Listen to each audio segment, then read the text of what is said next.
అమ్మ మొగల్తూరులో ఉండేది వాళ్ళ పుట్టింట్లో. నర్సాపురం దాటి పాలకొల్లు వెళ్ళాలి.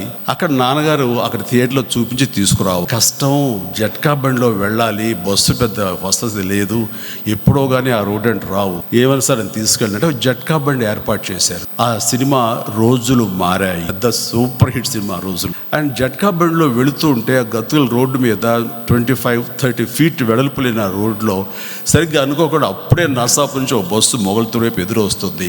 దానికి దారి ఇచ్చే దాని క్రమంలో ఆ జట్కా బండి కొంచెం దారి తప్పింది, పక్కన పడింది. పక్కన పట్టగద్ద పళ్ళలో దొర్లింది కురంతో సైతం. దాంతో అమ్మ నాన్న అందరు కింద పడ్డారు.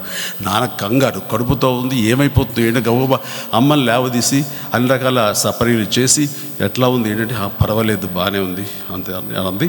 ఇంక ఇంటికి వెళ్ళిపోదాం పద అంటే సినిమాకే వెళ్ళాలి. వెళ్ళచ్చలు ఇంకో వద్దు అంటే లేదు ఆయన సినిమా చూడాలి అని చెప్పేసి అమ్మ అనేసరికి సరే తీసుకెళ్ళినంత అబ్బా చూసింది ఆ సినిమా.